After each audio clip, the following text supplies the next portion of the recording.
Untuk waktu dan tempat saya persilakan.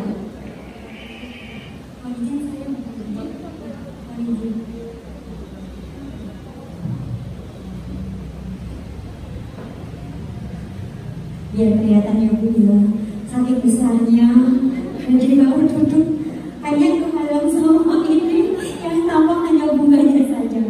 Baik, bismillahirrahmanirrahim. Mohon izin Ibu Ketua Komite, Ibu Kepala Sekolah, Ibu Ketua Komite, Ibu Maulidah, mohon izin saya berdiri karena saya sadar diri dengan kondisi tubuh. Bismillahirrahmanirrahim. Assalamualaikum warahmatullahi wabarakatuh. Alhamdulillah, hari ini Allah mengizinkan atas ridhonya di cuaca yang cerah karena beberapa hari mungkin tidak hanya di Banjarnegara, di Purwokerto juga mendung syahdu, hujan rintik-rintik atau bahkan hujan deras. Tadi perjalanan saya dari Banjarnegara pun alhamdulillah cerah, dan pagi hari ini diberi kesempatan untuk sharing dengan tema bullying, bagaimana mengelola mendidik dengan hati, dengan cinta. Dan nanti sekali lagi ibu-ibu, bapak juga, hari ini namanya sharing, bukan berarti yang di depan ini yang lebih paham, bukan. Bisa jadi saya pun dapat ilmu di sini, karena setiap sesi-sesi parenting yang pernah kami lakukan dapat ilmu juga kami dari peserta parenting yang luar biasa. Dan sebelumnya, supaya lebih kita, kalau saya bilang sersan, serius tapi santai, nanti silakan teman-teman, bunda-bunda, ayah bunda, ikuti instruksi yang saya sampaikan. Jadi nanti ada beberapa instruksi. Yang pertama, kalau ayah bunda dengar kata satu, tolong pundak sebelahnya diginiin, woi, gitu ya. Biar gak ngantuk, itu kalau satu. Kemudian kalau dengar kata dua, tolong dagu sebelahnya diginiin, ya, gitu ya. Dan kalau dengar kata tiga, tolong kayak gini, siap, gitu. Kita cek ya, coba kita cek nih. Wah, kayak bunyinya 3, 2, 1, 3, 2, 1, 2. Dua gimana tadi dua? Gitu ya. 3, 2, 1, 3, 2, 1, 1. Satu, oke. 3, oke. Udah ya, udah clear. Kemudian kita akan coba cek juga peserta hari ini, apakah seimbang antara otak kanan dan otak kirinya. Jadi ya, karena ternyata beberapa literasi yang saya baca, individu yang paripurna adalah individu yang seimbang baik otak kanan atau otak kirinya. Kalau kebanyakan yang kanan, jadinya gini, yang kiri gini, ya gini, just gini. Tapi kita akan cek caranya. Saya akan sapa bapak ibu dengan sapaan semut. Besok semut binatang yang besar atau kecil? Fix, semut adalah kecil. Konsep besar, kecil, tinggi, pendek ada di otak kanan atau kiri? Kanan atau kiri?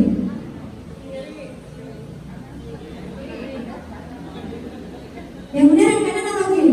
Segala sesuatu yang berhubungan dengan hafalan, logika, analisa, kalau ini sudah kita mempelajari anak-anak kita, disimpan di otak kanan atau kiri?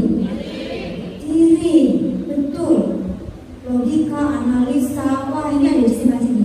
Supaya kanannya seimbang, jadi nanti pagi hari ini kalau saya sapa teman-teman, saya panggilnya ya besi aja deh, teman-teman dengan sapaan semut, karena semutnya pagi hari ini saya besarkan, saya pompa, tolong dijawab besar, tapi tangannya mau kecil. Semut besar. Kenapa? Aktualisasi motorik kita ini untuk merangsang otak kanan. Sementara tadi konsep besar kecil di kiri. Siap ya? Itu kalau semut. Gajah. Kita tahu persis, saya gajah binatang yang besar atau kecil? Kecil. Belum belajar sudah pintar. Kalau gajah binatang yang besar atau kecil saya? Kecil.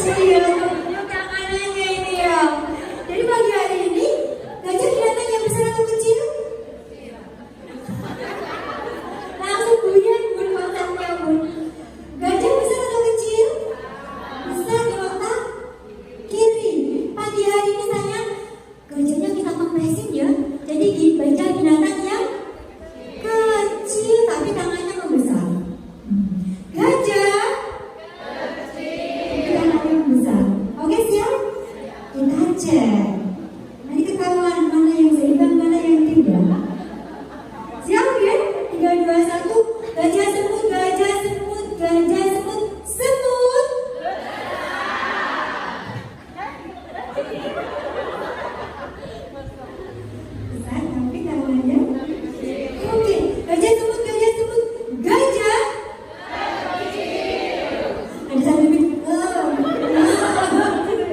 ada yang ketawa. Gajah sebut, gajah. Semut. Satu. Roaming. Maksud kata roaming. Oke. Semut.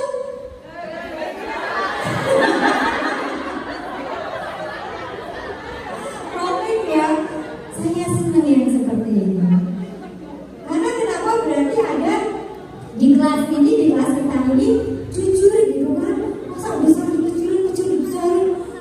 Terus kalau semuanya langsung spontan bisa, berarti kejujurannya dipertanyakan. Jadi baik, oke ibu-ibu. Karena kenapa harus seperti ini?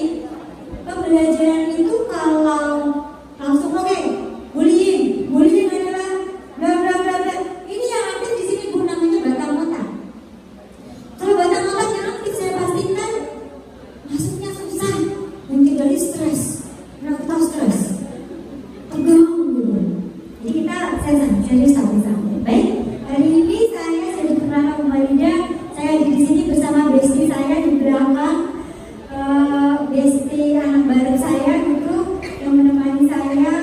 Kebetulan dia sedang libur kuliah, jadi oke, ibu sini, ayo. Supaya dia juga belajar kan. Kebetulan dia juga ambil psikologi, di psikologi dia, jadi dia biar belajar parenting juga gitu. Baik, ibu, kita akan lihat beberapa fenomena. Ini adalah kasus yang terjadi di update per Desember tanggal 16. Jadi terjadi 136 kasus kekerasan di sekolah sepanjang 2023 dan 19 orang meninggal. Kira-kira data ini sebenarnya yang asli itu lebih banyak atau lebih sedikit?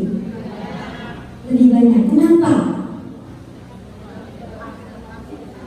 Karena tidak semua speak up. Karena ada fenomena gunung es. Di sini malah bisa jadi lebih banyak. Sepakat nih? Kita lihat lagi datanya. Ini adalah beberapa kasus bullying yang pernah viral, yang pernah ada di medsos. Di situ kita lihat.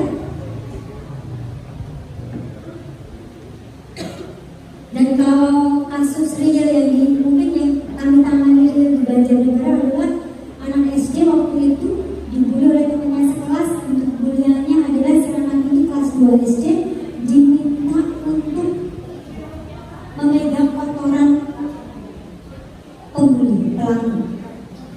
Setiap pelaku bisa di toilet, dia paksa anak-anak beberapa anak ini dan diancam kalau kamu nggak mau pegang kotorannya di toilet itu, kamu akan bla. Atau yang terakhir kemarin baru saja, kebetulan kalau setiap hari Kamis dan Jumat saya menangani kasus kekerasan terhadap perempuan dan anak di Banjarnegara. Baru saja kemarin hari Kamis saya di sebuah daerah gunung gitu ya, saya terjun ke lapangan. Di situ ada beberapa anak yang mengalami kekerasan seksual. Pelakunya oknum guru ngaji, oknum ya. Kemudian di saat dari Jumatnya ada laporan lagi ke kami, di mana korbannya 6 tahun, pelakunya 13 tahun, kelas 1 SMP. Terdeteksi karena si anak ini mengeluh honorer, kencing nanah. Dokter menyampaikan ini honorer. Otomatis langsung, jadi belum tahu ibunya kalau bisa ada kekerasan seksual. Setelah itu si dokter menyampaikan anaknya ditanya gak ngaku-ngaku. Setelah ngaku, anaknya ngakunya dilakukan kekerasan seksual dengan pakai tangan. Tapi saya sampaikan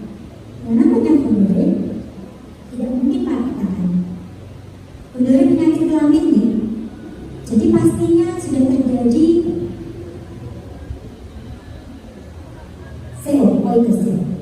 Jadi akhirnya benar, kemarin saya dilaporin, sekarang saya dilaporin lagi dari pihak penyidik PPA Polres menyampaikan anaknya sudah mengaku memang persetubuhan.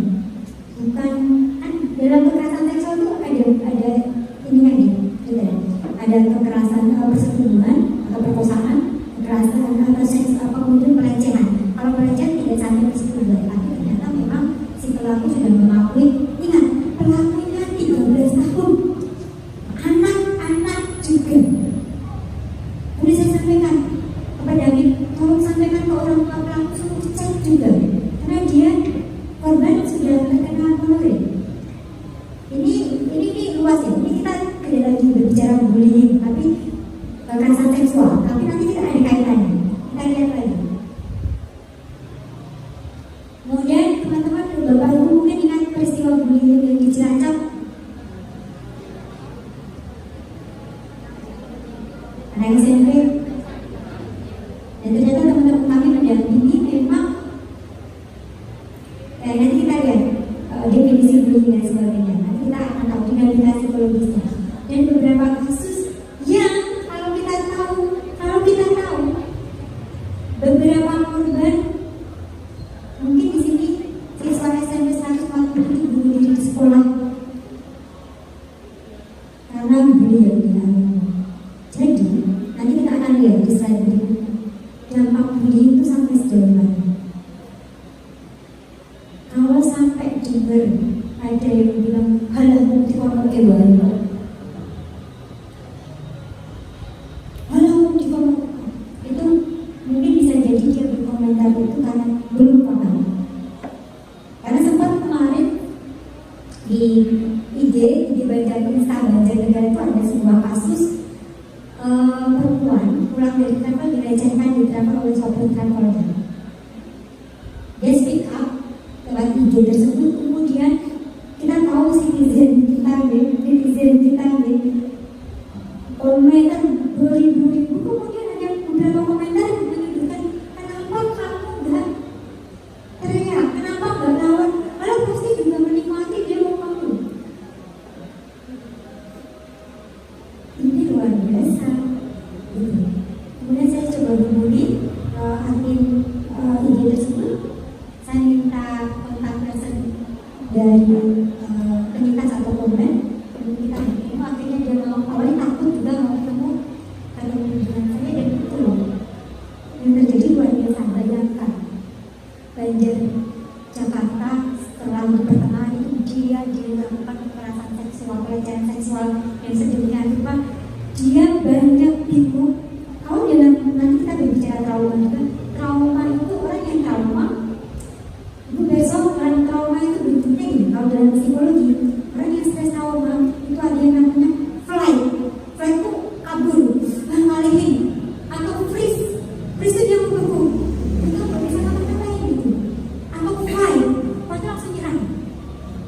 Itu masing-masing kan berbeda. Kasus yang saya ceritakan baru saja itu adalah freeze. Nanti kita lihat, ini pun juga dialami oleh anak-anak korban bullying. Jadi kita harus pahami dulu. Jadi supaya kita nggak gampang judge. Kalau udah ngejudge itu, ini lebih ngeri daripada senjata. Lalu bukan di sini. Kembali kita. Ini fenomena. Betul. Kita mau lihat lagi. Kemudian setelah saya cerita ini, terus dengan fenomena apa yang perlu dilanjutkan? Apa yang dipikirkan? Itu prihatin, jelas itu prihatin. Apa yang muncul? Apa? Jadi muncul apa? Kanan saya perempuan. Terus kalau kita punya anak laki-laki, kemungkinan takut nggak? Takut juga. Sekarang sama. Kalau saya buka data-data tentang, kan saya di CV saya sebagai konselor HIV, saya tuh pegang program untuk ADS, kelompok dukungan sebaya. ADS itu orang dengan HIV.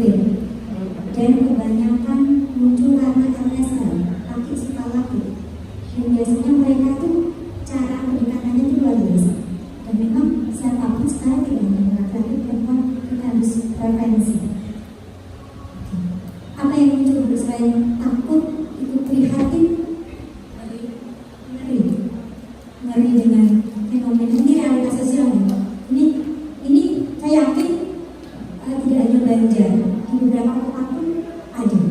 Karena kebetulan teman-teman di sini, teman-teman aktivis DPP-nya, teman-teman psikologi di Banyumas, kita juga sering beberapa kota itu memang ada yang sharing kasus gitu. Dan luar biasa, luar biasa. Dulu kita lihat, ini data bullying di Indonesia. Tahukah ibu-ibu, bapak-bapak bahwa 7 dari 10 anak di Indonesia itu pernah mengalami kekerasan? Kalau di kelas kita ada 100, dan 70 anak kita bisa jadi pernah mengalami kekerasan. Nanti kita lihat lagi, ini kekerasannya masuk kategori. Ini menurut survei ini kemudian. Nah sekarang kita langsung ke bullying. Bu, kalau berbicara bullying, kalau ibu dengar kata bullying itu langsung apa? Menurut ibu bullying itu yang seperti apa? Seperti yang lalu orang lain gitu. Bully adalah sesuatu yang bikin tidak nyaman orang lain, gitu ya. Oke. Ada lagi? Mungkin apa bu? Bully apa bu? Ya kayak misalnya celaan, cemoohan, terus ada kekerasan fisik gitu. Kekerasan verbal, fisik. Jadi tadi sebutkan beberapa jenis bullying. Kita mau lihat, karena ternyata Bapak Ibu kadang definisi bullying itu salah kaprah. Jadi kadang kita sering kayak apa ya? Mama aku dibully. Setelah kita telusur ternyata nanti kita lihat masuk kategori enggak? Ternyata bertengkar, ternyata bercanda. Anda harus dibedakan. Nah, jadi ada perilaku seorang siswa atau sekelompok siswa yang menyakiti atau menyerang baik secara fisik, verbal, seksual. Itu adalah bullying. Dilakukan secara terus-menerus dan berintensi. Terus kemudian muncul korban merasa tertekan.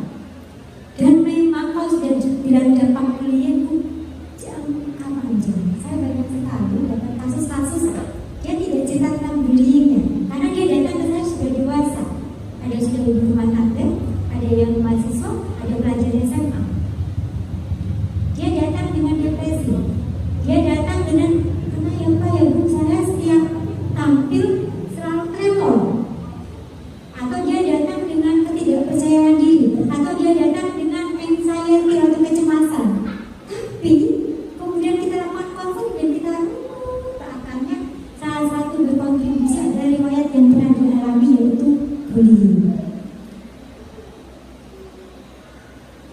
Jadi dampaknya jangka panjang kalau tidak diintervensi. Kita lihat lagi. Ini jenisnya seperti yang tadi Bapak Ibu sampaikan ya. Ada yang fisik langsung, kontak tidak langsung, verbal. Kalau contoh bully yang non verbal langsung gimana contohnya Bu? Ada yang tahu nggak? Bentuk bully tapi verbal tidak langsung, non verbal. Yang nggak secara fisik, nggak secara verbal itu apa? Lisan itu berarti verbal. Tapi yang nggak langsung contohnya celaan, komen di sosmed, oke. Fitnah, atau yang langsung deh. Pandangan, sinis gitu ya. Gitu ya. Jadi kan tadi coba cek di anak-anak kita yang bocil-bocil sekarang tuh sudah pintar berekspresi loh. Begini. Tapi oke, ekspresi salah tidak masalah. Tapi tiba-tiba ada muncul video untuk menghasut, membawa teman kuliah. Menghasut sampai akhirnya si anak ini tertekan dan anak ini melakukan terus-menerus, itu sudah masuk yang namanya bullying. Nanti kita lihat kenapa anak kita yang masih bocil sampai melakukan itu. Ini kita lihat. Ini adalah jenis-jenis bullying. Contohnya jelas non verbal langsung seperti ini. Oke. Nah sekarang saya mau cek apakah persamaan persepsi kita yang ada di sini untuk definisi bullying sama atau tidak. Pertama, saya minta tolong Ibu bisa minta tolong dibacakan, mungkin Bu bisa dibacakan yang lingkaran orange.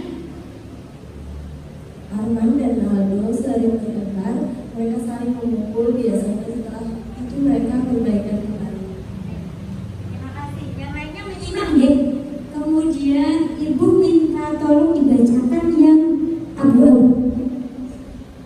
Oh, jelas, oke, ngapunten. Ibu minta tolong Bu dibacakan. Rita dan Susi berlarian di halaman sekolah sambil sesekali saling ejek dengan kepala. Baik, terima kasih. Kemudian, Ibu jelas nggak melihatnya Bu? Susah nih? Susah. Jadi mau bacain? Ibu jelas nggak Bu? Jelas dia bisa nggak? Yang kuning. Baru selalu diolok oleh teman sekelasnya, bahkan ketika dia pun baru tetap diolok-olok. Dia juga sering ditolak saat harus mengerjakan tugas berkelompok. Paham semua nih? Disimak ya. Dari ketiga peristiwa tersebut, kira-kira mana yang masuk kategori bullying? Terakhir, yang warna kuning. Sepakat ya? Nah, karena itu harus kita samakan persepsinya.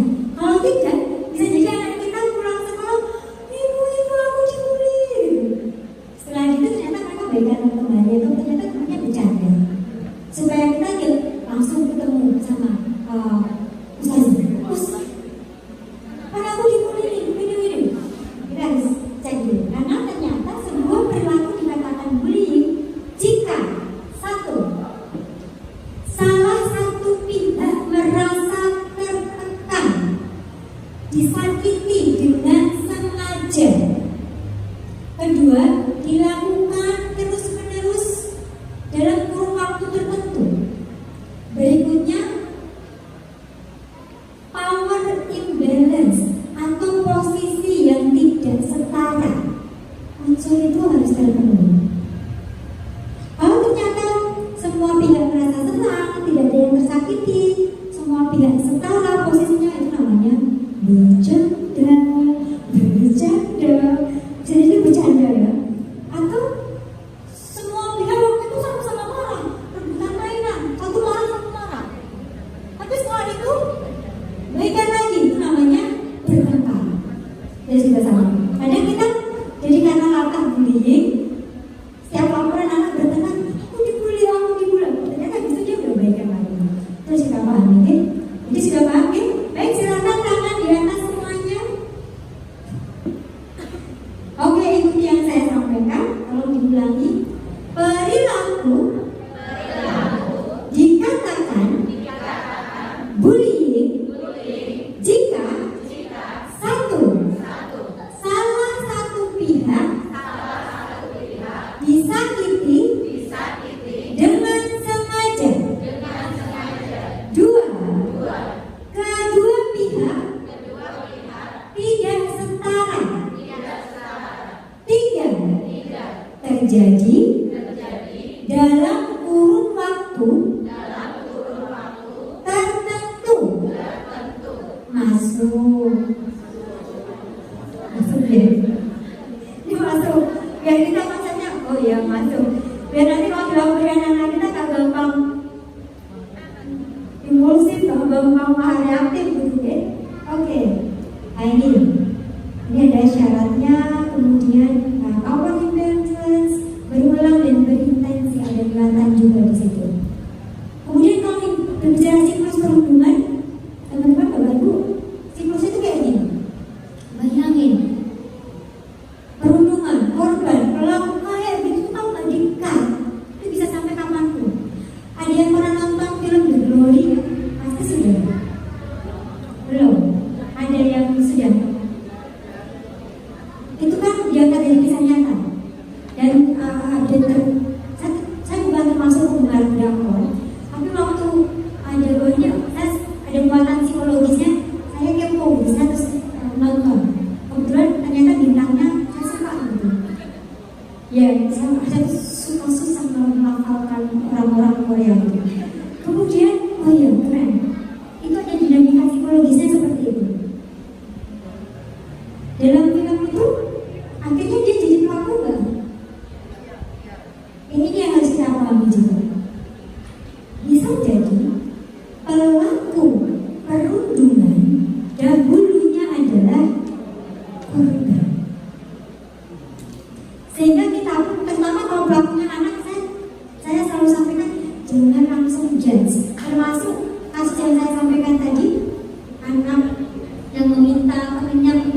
yang kotorannya itu waktu itu dari pihak sekolah langsung eksekusi dan langsung dikeluarkan. Kemudian saya tanya, apakah ini solusi terbaik?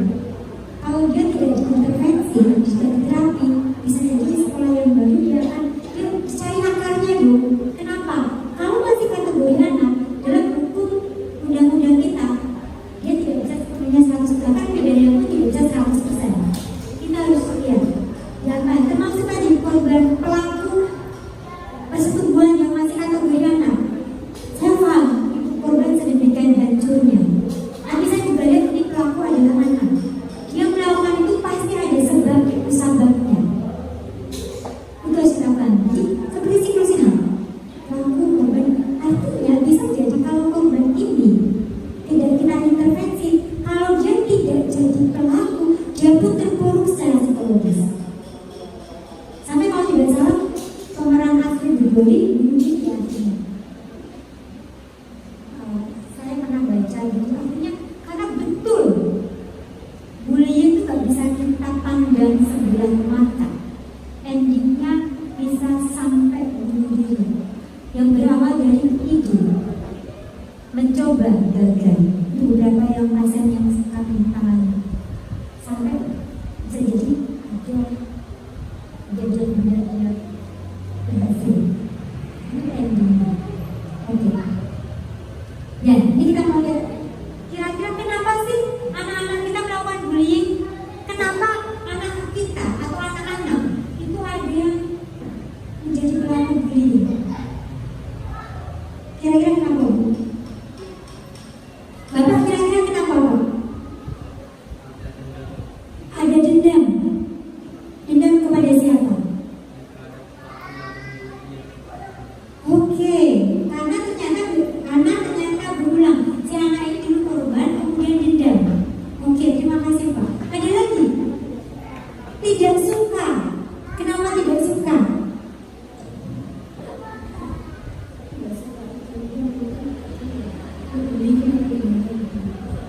Karena gak suka sama anak itu, nyebelin. Kira-kira bisa jadi gak sukanya karena jealous, karena iri. Oke. Artinya bisa jadi pelaku ini karena jealous, karena iri. Apa lagi kira-kira? Kenapa anak kita yang mungil, yang kecil, yang itu bisa? Bahkan kalau saya mau cerita yang pelaku yang tadi meminta temannya pegang motornya, di rumah dia terkenal manis banget. Meluapkan emosi, ekspresi emosi dia yang tertekan. Kenapa dia tertekan? Kurang perhatian, pola asuh, apalagi Bu? Komunikasi yang kurang baik dalam keluarga. Contohnya gimana nih komunikasi yang kurang baik? Mungkin anaknya jarang ngobrol sama orang tuanya, atau salah satu peran dari bapak atau ibunya kurang, jadi anaknya mungkin mau cari perhatian juga. Terus mungkin bisa jadi anaknya berperilaku manis karena takut sama orang tuanya. Jadi bukan merasa dekat dengan orang tuanya, kemudian dia berperilaku baik, tapi karena dia takut dimarahin atau apa gitu, berperilaku manis. Terus jadinya efeknya ke luar keluarga gitu. Jadi dia manis di depan orang tuanya karena takut. Itu waktu kita otoriter gitu. Tapi saat keluar dia langsung mukul dengannya. Ayo pegang tas. Jadi seperti itu ya. Oke. Tadi ada proses komunikasi yang tidak positif di keluarga. Jadi ingat, cuma kemarin saya dapat klien anak SMP kelas 2. Datang ibunya bilang karena kalau si anak ini gadget banget. Gak pernah mau keluar makan, bahkan makan masuk rumah dia gadget banget. Keluar, udah. Sekolahnya sampai bingung. Sesuatu lambat, pokoknya susah. Dia kalau dia ambil gadgetnya, dia bisa marah. Dan dia tertutup, gak pernah mau cerita ke saya. Keluar orang tua, datang ke saya asesmen. Awalnya si ibunya membujuk supaya dia mau datang ke psikolog. Yuk tes minat bakat gitu. Jadi ibunya bilang ke anaknya, kita tes minat bakat ya kak, karena kamu kan sebenarnya SMA. Jadi itu yang awal saya masuk lewat tes minat bakat. Tapi di situ saya selipkan tes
cari perhatian, nggak dapet di rumah. Karena saat dia bully di sekolah, teman-temannya bilang dia jago gitu, ini jago gitu. Atau dari setidaknya kemampuan kontrol emosi dia nggak dapat. Dia nggak dapat modeling. Karena ternyata bisa jadi si anak ini sering lihat bapaknya mukul ibunya nyakar bapaknya. Dia lihat, jadi dia merasa perilaku itu adalah wajar, sehingga dia imitasi. Saat dia ditenta atau dipaut, kalau sesuatu tidak seperti yang dia kehendaki, oh iya, saat bapakku minta ini ibu gak kasih, bapakku pukul. Saat ibu minta pukul, bapakku gak mau, bapakku ibuku nyakar. Jadi saat kamu di sekolah minta mainan temanku gak ngasih, dia tak pukul, dia tak cakap. Ano, 5-6 tahun masih kemampuan secara kognisinya masih seperti itu. Jadi tadi orang lain juga membuli, frustasi, merasa tidak berdaya. Dan tadi beberapa ternyata pelaku ini, bapak ibu, memang di rumah ada sesuatu yang salah gitu. Dia suka kamu. Jadi sekali lagi jangan langsung judge. Apapun gitu, gak hanya masalah bullying, apapun perilaku, peristiwa di sekitar kita, sebaiknya kita tidak langsung judge. Kita nggak tahu ada apa di balik itu. Akhirnya kita jadi lebih pemaaf. Kita lebih jadi pemahaman. Jadi nggak sempat dendam. Kenapa? Kalau mau besok 5 menit saja kita menyimpan emosi negatif termasuk dendam, berikutnya kekebalan tubuh kita akan berkurang, gampang sakit, macam-macam manifestasi. Menurut saya tuh maaf ya, itu ada perilaku yang gak bagus. Saya tuh suka makanan yang bermicin. Tentang diri, kemudian anak saya yang bungsu, Umi itu suka micin, tapi kok sehat sih? Karena Umi suka senang gitu. Umi sukanya senang, ketawa-ketawa gitu. Oh berarti kalau aku pengen sehat, aku gak boleh. Dia mengambil kesimpulan sendiri gitu. Itu maksudnya. Karena memang betul, emosi kita berkorelasi. Mind and body is one system. Saya pastikan kalau kita lagi stres, kira-kira gini, tiba-tiba ada aja lah senang, apalah, bunga dan sebagainya. Karena sih termasuk kembali lagi ke bullying tadi. Jadi bisa jadi anak-anak kita pun punyanya itu. Jadi orang dia semut.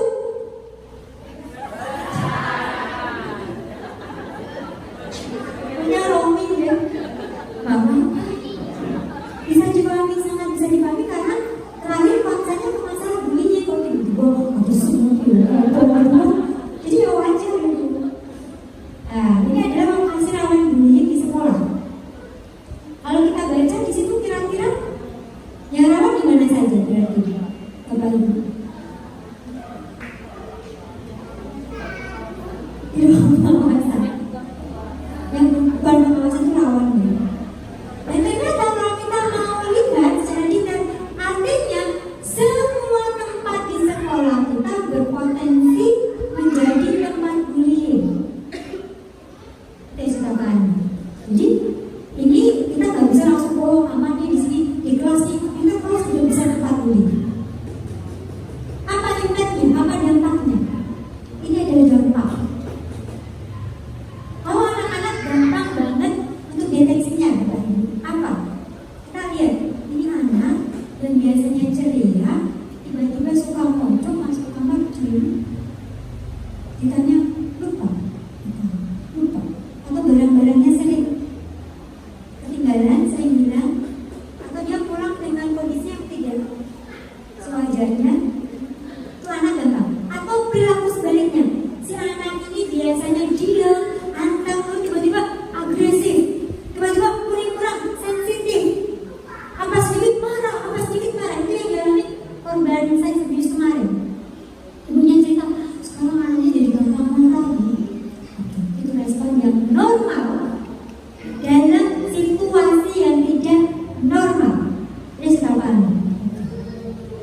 berbulan-bulan.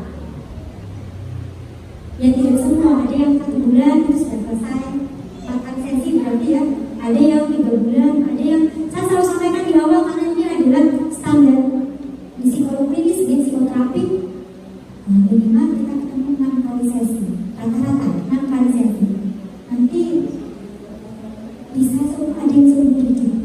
Maksudnya dia sampai sekarang jadi itu kemarin ibunya datang ke saya dengan lagi. Atau saya bilang bukan seumur hidup ya, akan ada fase-fase tertentu dia akan ingat. Ini korban kekerasan seksual. Dia datang kemarin udah kuliah.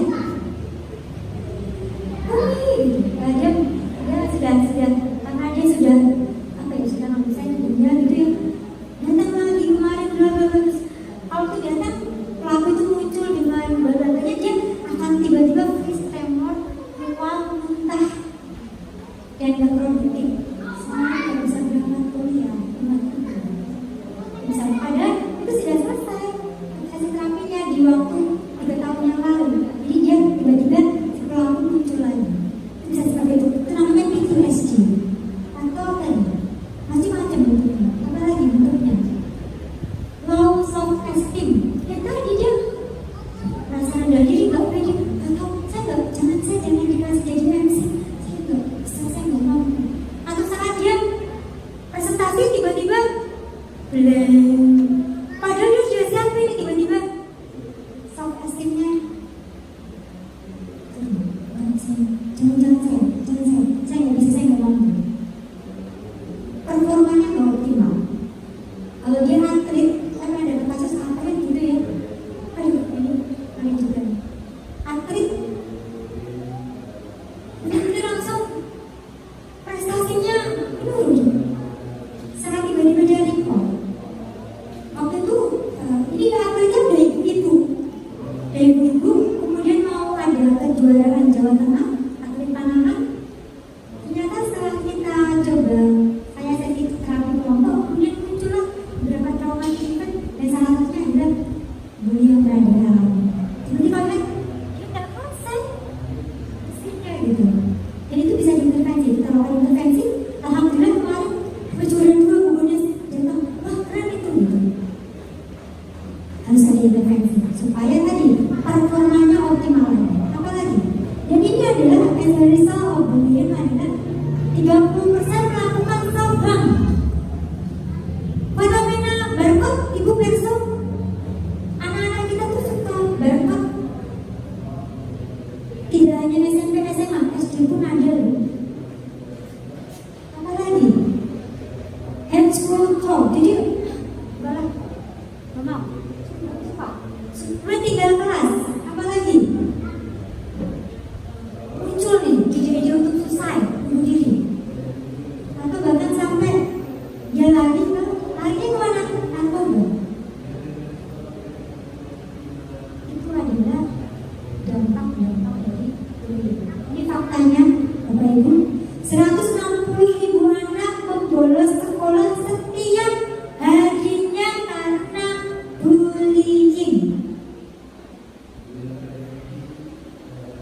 Setiap 40 detik di dunia ini ada 1 orang meninggal. Ingat, setiap 40 detik ada 1 orang meninggal di dunia karena bunuh diri. Dan kalau mau besok, sekali lagi, bunuh diri itu ternyata 30% atau berapa persen lupa, itu karena bully yang pernah dialami. So, apa yang sudah lakukan?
Efektif sama dengan takut. Jadi ini lagi selalu terhubung dengan orang tua. Kemudian pihak sekolah maling ke orang tua. Kan saya mungkin ada istilah buku-buku ya di sini. Yaitu adalah bagaimana kita berkomunikasi ke orang tua tentang peristiwa-peristiwa atau hal yang terjadi di anak-anak kita di sekolah. Dibaca, ada apa? Ada satu sibuknya nggak sempat baca gitu. Padahal ada peristiwa khusus di situ. Oh, ada peristiwa anakku habis ini gitu. Itu salah satu cara. Kemudian apa? Bagi pelaku. Kalau dia pelaku di sekolah apa diapain? Diidentifikasi dulu. Kalau dia lapor, korbannya lapor dibully, kita harus tahu ini benar bully, bertengkar atau bercanda.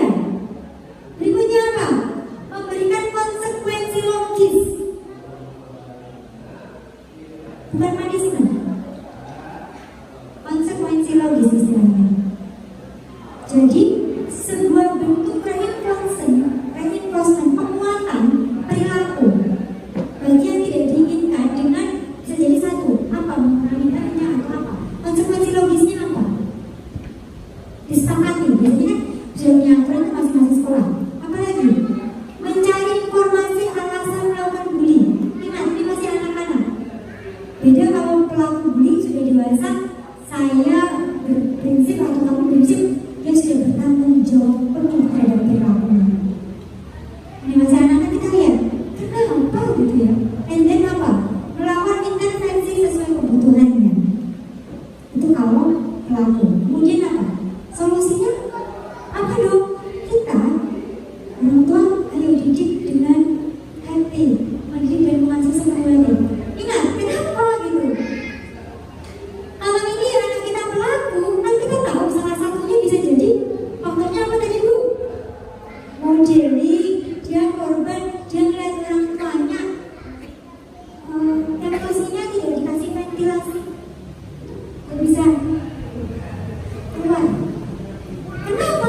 Oh ternyata saya terlalu sibuk, karena ternyata setiap dia pulang sekolah saya gak tanya ini. Kalau pulang sekolah biasanya ditanya apa Bu? Ananda pulang sekolah tanyanya gimana Bu? Dia di sekolah ngapain aja gitu ya?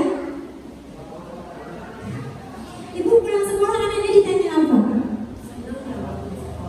Senang enggak waktu di sekolah gitu ya? Bapak, kalau pulang sekolah Ananda ditanya apa? Ada kegiatan apa di sekolah? Itu pertanyaan sering ya? Coba kita cek pertanyaan itu menggali apa? Tadi senang enggak? Jawabannya pasti enggak atau senang, gitu kan? Atau kalau dia lagi bangun lupa. Itu jawaban khas. Ada kegiatan apa? Ada cerita apa di sekolah? Dia bisa jadi apa tuh? Oh, gini. Atau tadi ditanya apa Bu? Ngapain aja? Cerita. Ini yang harus kita kembangkan adalah pulang sekolah yang ditanya adalah ada cerita apa hari ini di sekolah? Bagaimana hari ini? Pertanyaan terbuka sehingga dia cerita. Dia akan cerita. Dan ini pas cerita itu tolong banget dengarkan dengan sepenuh hati. Mindful. Kalau pegang HP, HP-nya ditaruh. Ada cerita apa tadi di sekolah? Ada cerita apa tadi di sekolah?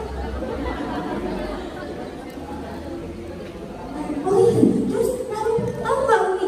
Tadi tuh ya, tukangku dalam bisnya pasti kali. Mas, jadi anak harus berbagi. Oh berbagi. Saya pastikan besok nggak akan curhat lagi. Anak itu curhat sebenarnya hanya pengen diakui perasaan.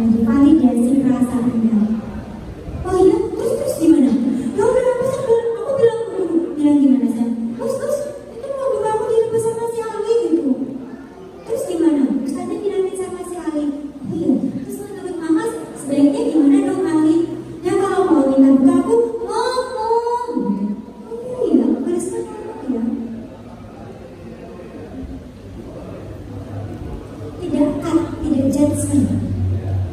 Dibalik sampai selesai bikin bonding anak kita. Termasuk kalau anak kita jadi korban, bisa ada yang berantakan. Dia akan dengan terbuka cerita ke kita. Kenapa? Cerita harus jalan. Itu nggak perlu. Itu dengerin sampai selesai. Inilah mendidik dan mengasah dengan hati. Oke. Terus saya tinggal berapa menit. Terus ada saya mau ada video mungkin. Oke. Ini juga. Ini bisa soalnya bisa masuk nggak? Bisa nggak? Aku tetap ya.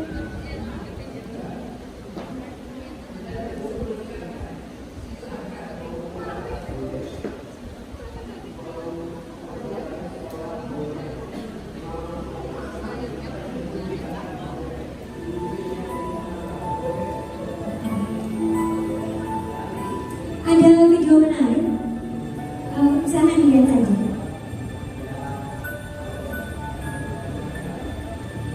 As she stood in front of her fifth grade class on the first day of school, Miss Thompson adalah seorang guru. and untrue.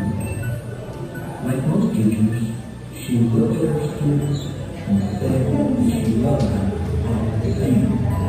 However, that was impossible because there in the front row, slumped in his seat, was a little boy named Eddie Taylor. Ada salah satu muridnya di sekolah yang istimewa. Miss Thompson had watched Eddie the years ago and noticed that he didn't Si play anak ini gak pernah main sama teman-temannya, pakaiannya lusuh dan kotor. and Eddie could be unlearned. Dan ulangannya selalu buruk sehingga saya sering menandai. Miss Thompson would actually take delight in marking his papers with a broad red pen, making bold X's, and then putting a big F at the top of his papers. At the school where Miss Thompson taught, she was required to Suatu review saat dia melihat catatan ulang dari si Teddy ini, siswa yang selalu gagal dalam ulangan. when she reviewed his file. She Betapa terkejutnya Miss Thompson, ternyata Teddy dulu itu nilainya bagus-bagus. Eddie was a bright child with ready to Selalu ceria, nilainya bagus-bagus. He had good manners. He was such a joy to be around. His second grade teacher wrote, Teddy was an excellent student, Disukai teman-temannya, gitu. but he was troubled because his mother had a common illness. Sampai diketahui ibunya menderita penyakit yang tidak bisa disembuhkan. His third grade teacher wrote, his mother's death has been hard. Guru kelas 3 menulis He tried to ibunya meninggal dan itu membuat Teddy berubah perilakunya. much interest. He was more like what soon affected his instructional tape. Teddy Sejak saat itu dia lebih suka menyendiri dan tidak tertarik pada pelajaran di sekolah. He doesn't have many friends, and he Tidak mempunyai teman, kadang-kadang tertidur di kelas.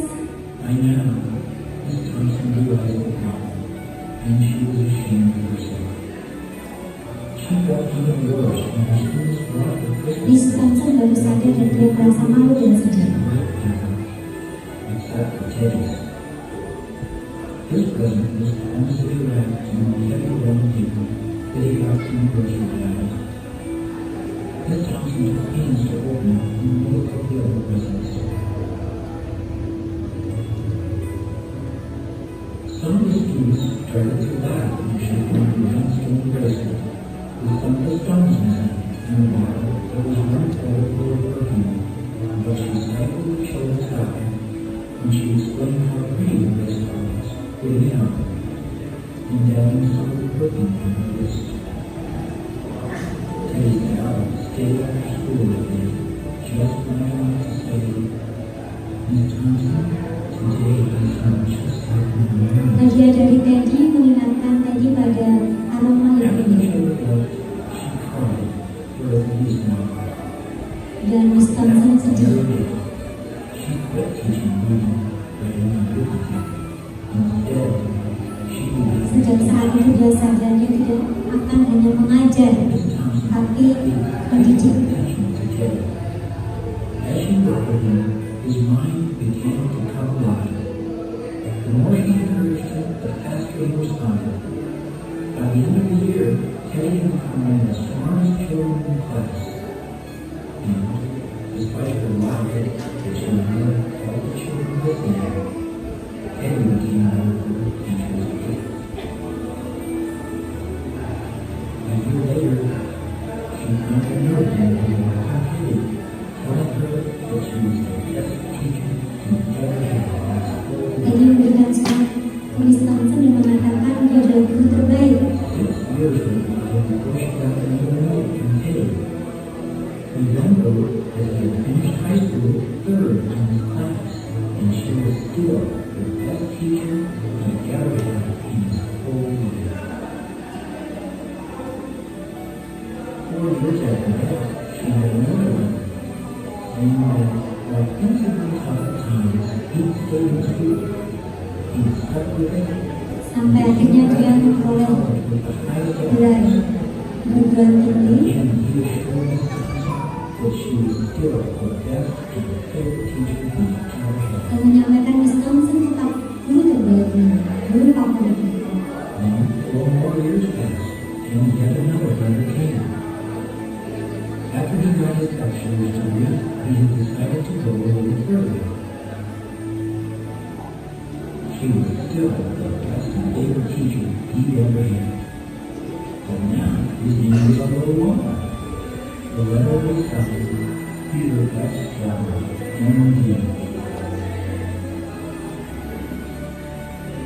The story was not ending here. There was yet another letter that spring. Teddy said he met this girl and was going to be married. He explained that his father had died a couple of years ago, and he was wondering if Miss Thompson might agree to sit at the wedding. Sampai akhirnya Teddy menikah Was usually considered for the mother of the groom. dan meminta Miss Thompson hadir sebagai wakil orang tuanya. And guess what? She wore that bracelet. The woman still believes in him. Moreover, she made sure she was wearing the perfume that Dia memakai gelar yang dibilang Teddy dulu, serta parfum yang mengingatkan Teddy pada mamanya. they hugged each other, and Dr. Stella whispered in Miss Thompson's ear, "Thank you for believing in me. Thank you so much for making me feel important and showing me that I can make a difference." Miss Thompson, with tears in her eyes, whispered back. She said, "Teddy, you have it all wrong. You really don't taught me that I can make it. I didn't know how to teach until I met you."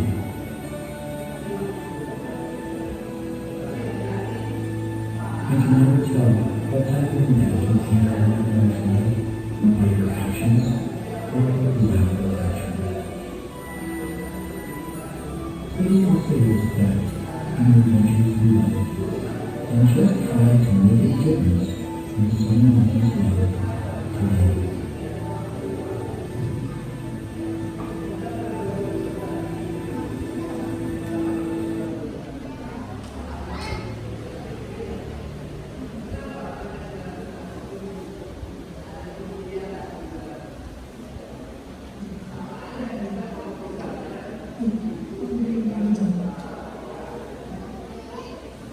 Video sangat menarik. Ini kita bayangkan kayak gitu anak-anak kita. Sering kita ngejudge, dia nakal, dia berulah, dia bodoh. Kita tidak tahu apa yang terjadi.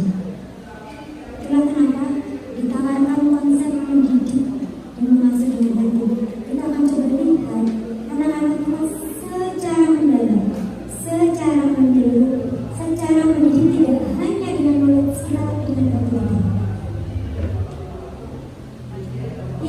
adalah salah satu alternatif solusi baik itu di rumah atau di sekolah supaya bully tidak muncul atau supaya bully misalkan yang muncul. Kita tidak mungkin bilang tidak ada bully, tidak akan ada bully, tetapi dapat dikelola dan tidak membuat anak-anak kita menjadi terpuruk atau anak kita yang sudah menjadi korban akan menjadi korban.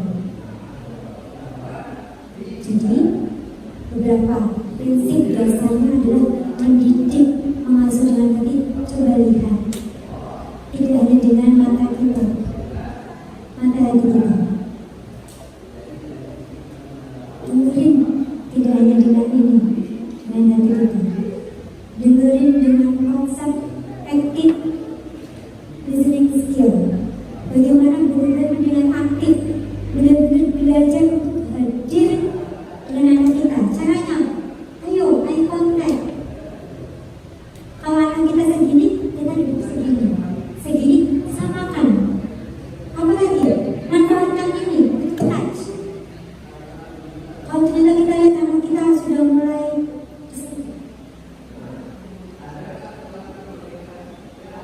karena manusia butuh untuk bertahan hidup 4 kali sentuhan dalam sehari.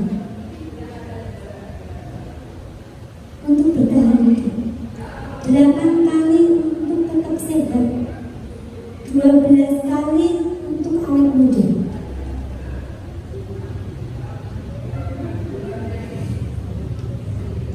Sentuh. Mereka butuh, bahkan sudah segede apapun. Saya dengan Mas Kawal sudah ada perjanjian kontrak. Sampai kapanpun ibu masih boleh meluk dan kamu boleh meluk ibu. Dan ini udah begitu pun dia tak malu di tempat umum kita pelukan di Jogja gitu, atau kalau mau saya nengok naik travel peluk dulu. Karena itu kebutuhan gitu. Syarat kebutuhan berlaku untuk awet muda bisa sehat dan sebagainya itu jika meluknya minimal 20 detik. 20 detik.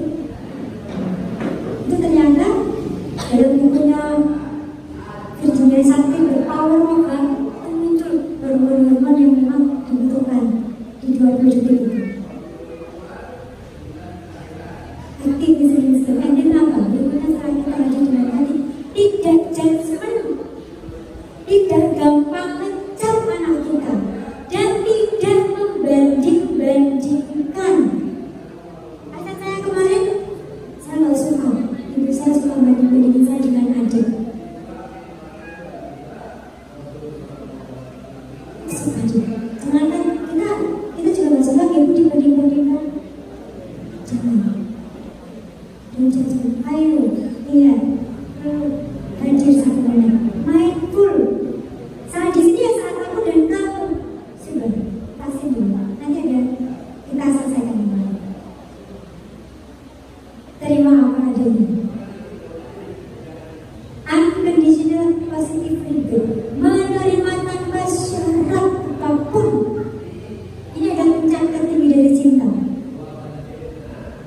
Menerima tanpa syarat.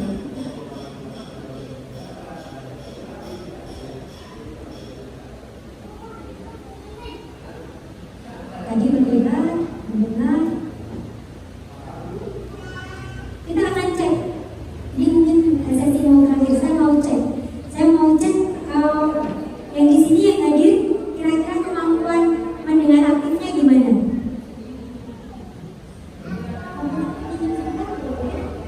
Ini saya. Jadi kita akan cek kemampuan mendengar aktifnya gimana. Tugas ibu satu cukup, dengerin saja. Nanti setelah saya mau tahu apa yang dengar.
hanya dengar dia ngomong, oh ya, oh tidak. Habis itu nggak tahu peristiwanya apa.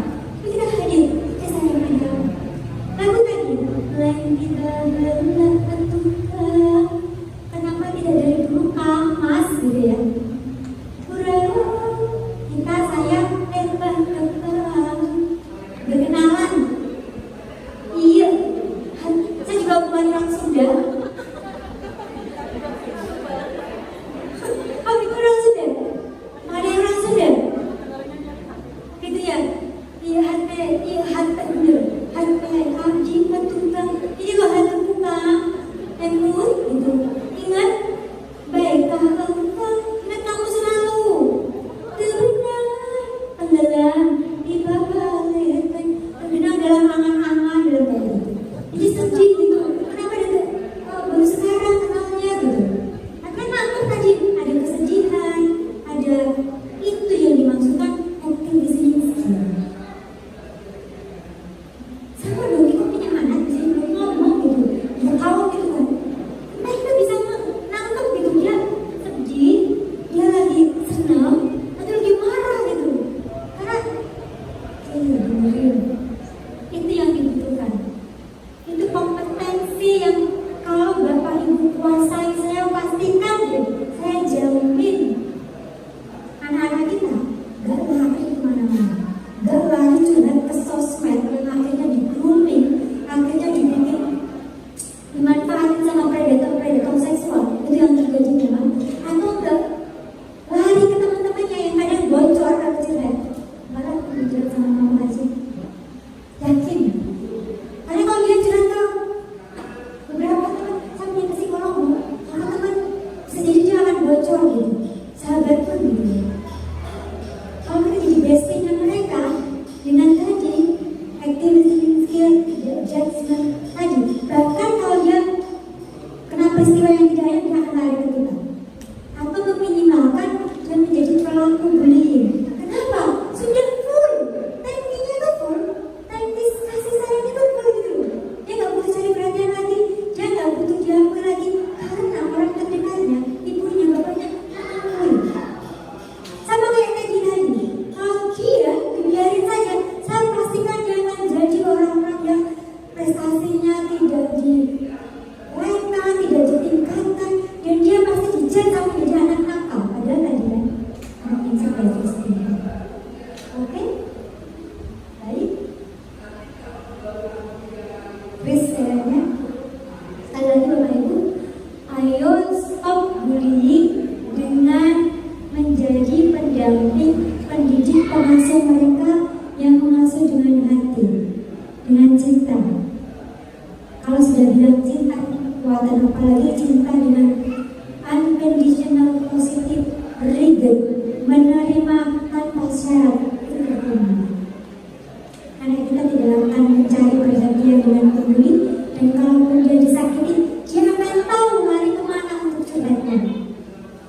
Dia tidak akan memendam, akhirnya menjadi trauma dan sebagainya, karena dia tahu aku akan lari kemana.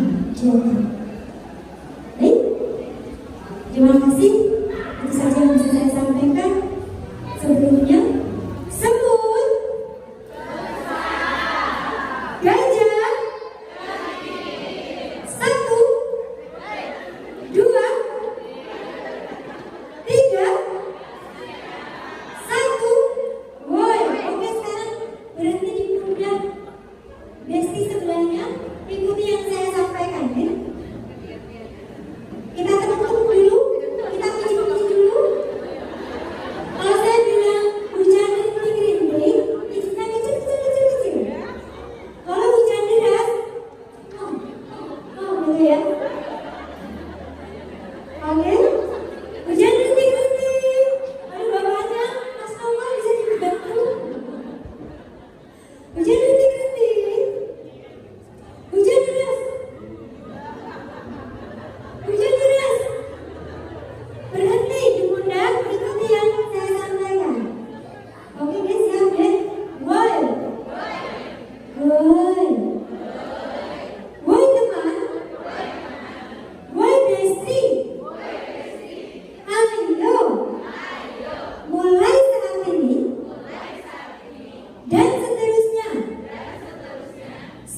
bully ya. Barangkali ada mama atau ayah di sini yang mau sharing, kita sebutnya sesi sharing ya. Mungkin 3 dulu. 1, 2, yang ketiga tadi ini ya. Ya, oke. Pertama ini ya, ini dulu sebutnya dari saya.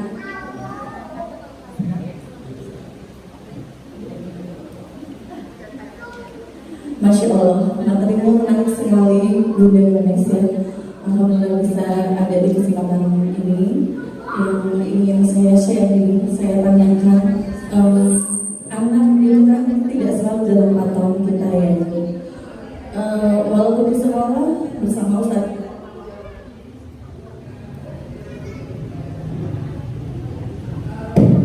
juga terkadang mungkin adalah kalanya lepas dari pengawasan.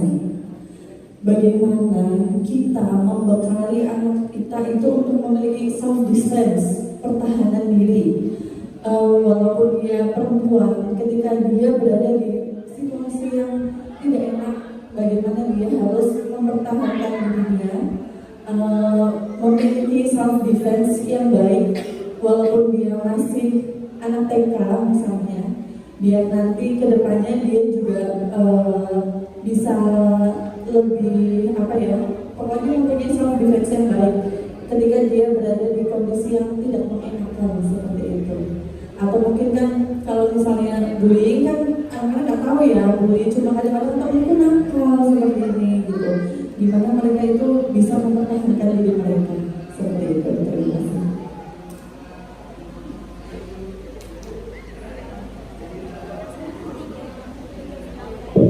Oke, itu pertanyaan pertama. Kemudian ada lagi dari tengah? Ya.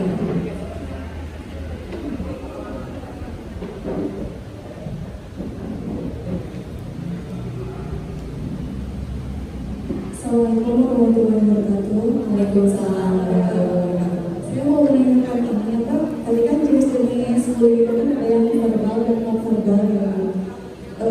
Yang kita tahu, kalau misalnya batas-batasan apa yang wejangan apa yang kita harus kasih kepada kita, misalnya laki-laki atau perempuan. Kalau misalnya secara verbal kan ada yang bilang seperti ini. Kalau masih omongan kita nggak usah diladenin, tapi kalau sudah fisik kita balas. Itu ada kan banyak yang kuat-kuat seperti itu. Kalau misalnya masih kamu otak kamu pendek itu mah dia aja misalnya. Tapi kalau misalnya kalau udah yang pukul atau apa itu harus kita balas atau seperti apa kita beri bocoran kepada anak. Terima kasih. Wassalamualaikum warahmatullahi wabarakatuh. Kemudian selanjutnya yang di sebelah sini mungkin ada yang mau sharing atau bertanya, monggo, jangan malu.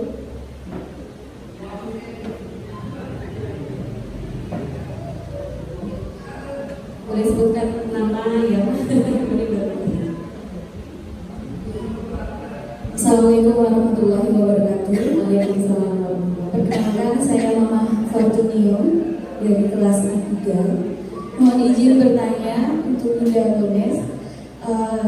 Di sini yang saya sampaikan bahwa jika anak-anak kemudian sudah akhirnya dewasa begitu, dia waktu kecil mengalami mungkin kekerasan verbal begitu, verbal kemudian fisik juga dari orang tuanya.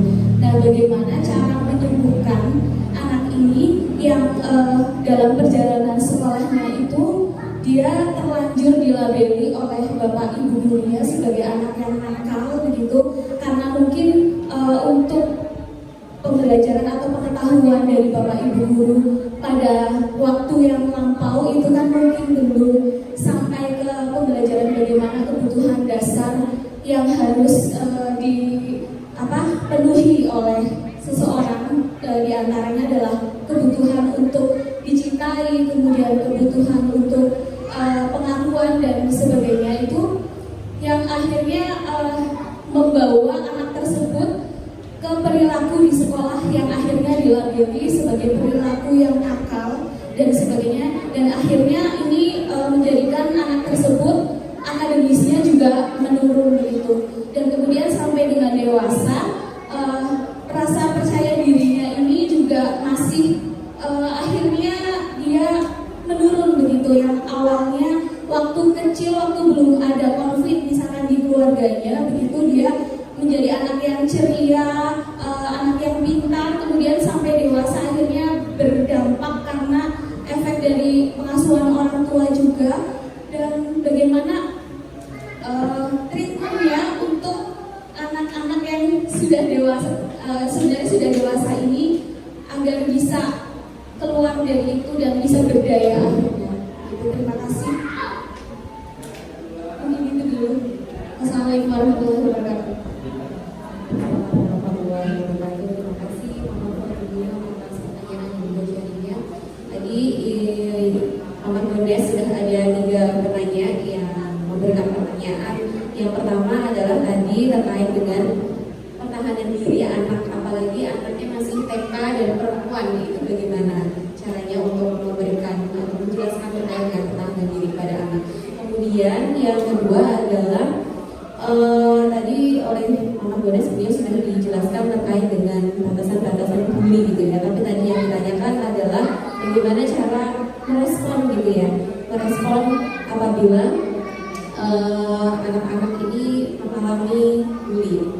Kemudian pertanyaan yang terakhir adalah bagaimana caranya memberikan treatment bagi anak yang sudah terlanjur diberikan label terhadap oleh orang-orang terdekat bahwa dia ini adalah anak yang nakal gitu ya. Kemudian sampai dia dewasa dan masih teringat, akhirnya sifat dan sikapnya ini berubah. Ini bagaimana cara untuk mengatasinya?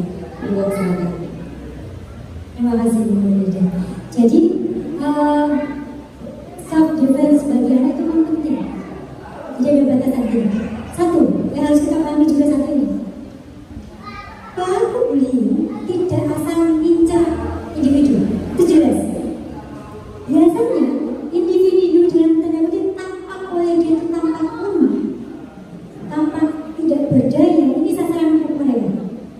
Artinya sebenarnya itu khas kan? Bullying itu khas. Artinya bisa jadi yang untuk pembekalan si anak ini adalah satu, sejauh kita dalam mendidik pengasuh anak itu untuk meningkatkan self esteem-nya, kepercayaan dirinya mencolok. Karena ingat korelasinya apa?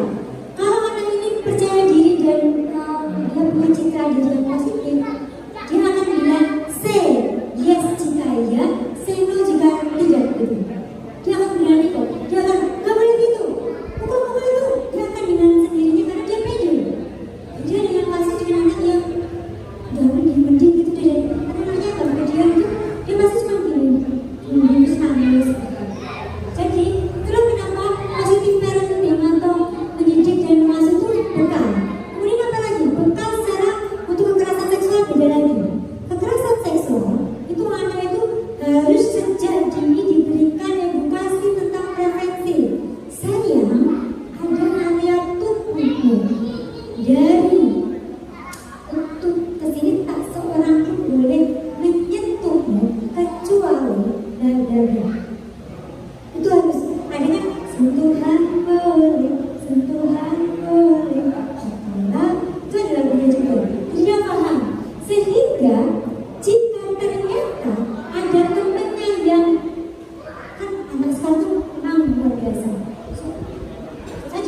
kerja. Si anak itu berani. Dan saya pastikan anak yang pede sama suaminya bagus, dia nggak akan rentan dibully. Karena pelaku mikir 2 kali buat bully dia. Jadi, kemudian pertanyaan yang ketiga, kalau sudah dewasa gimana dong gitu? Bisa apa? Dia mengalami namanya luka batin. Inner child-nya itu terganggu. Dan betul sekali Bapak Ibu berkorelasi pada prestasi biasanya. Entah itu prestasi pekerjaan, prestasi akademis, prestasi sekolah. Diselesaikan caranya. Kalau ternyata kita sebagai seorang tua sudah PDKT dan tidak optimal, ada fungsi diselesaikan namanya link. Rujukan. Siapa yang berkompeten? Tenaga profesional kesehatan mental. Siapa? Psikolog klinis. Siapa lagi? Kalau psikolog klinis menyampaikan kayaknya ini juga perlu psikiater loh. Nanti harus berawat bersama dengan psikiater.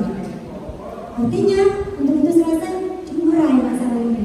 Karena ternyata dia dari kecil dia pertamanya pinter, tapi mungkin bisa jadi di rumah tiba-tiba ada cekcok keluarga, bapak ibunya mungkin cerai atau bapak ibunya berkonflik, sering ngomong kata-kata kotor dan dia juga terimbas inferioritas prestasinya menurun dan dia tidak berkembang secara optimal sampai dewasa. Oke, fix dia harus, kalau ibu sudah orang tua kita sudah masuk nggak bisa menyelesaikan, fix dia harus ke profesional tenaga kesehatan mental.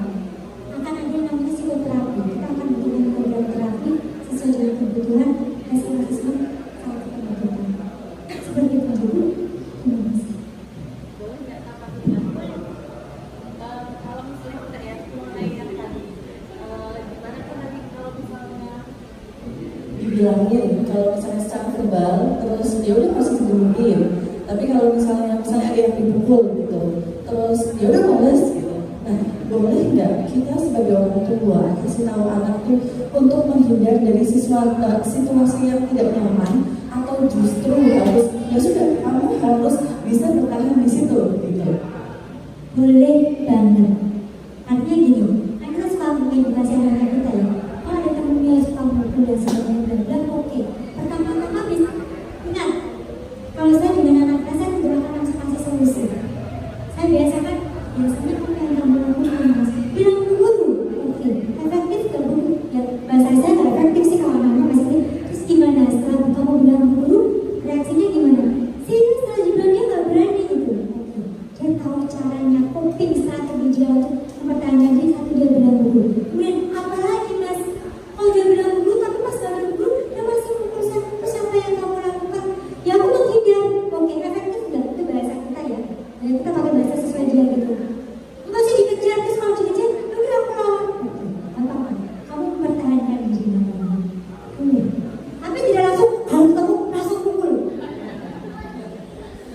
Kita harus ini. Dan kita juga Bapak Ibu tolong dibiasakan kalau anak minta solusi ke kita, curhat ke kita, minta diselesaikan masalahnya, jangan langsung dikasih solusi. Menurut kamu gimana? Itu saya dibiasakan. Terus menurut kamu sebaiknya gimana? Itu juga merangsang anak itu berpikir kritis, kreatif, dan membuat dia untuk berkembang. Jadi jangan langsung kita ini bisa. Itu akan lebih bagus hasilnya pada anak kita. barangkali ada pertanyaan lagi dari Mama mungkin yang masih penasaran atau masih pengen sharing-sharing, masih punya kesempatan.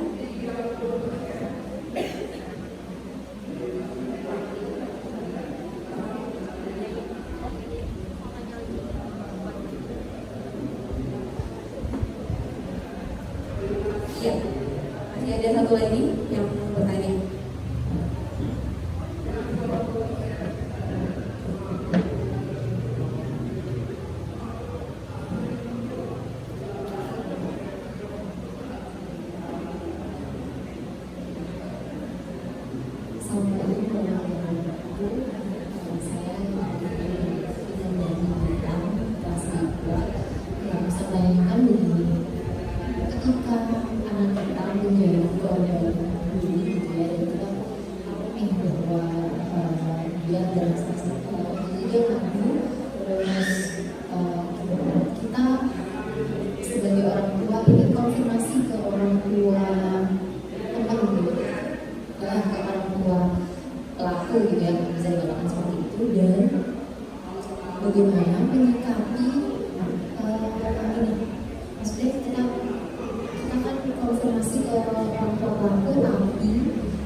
keluarnya ini tidak terima dengan apa ya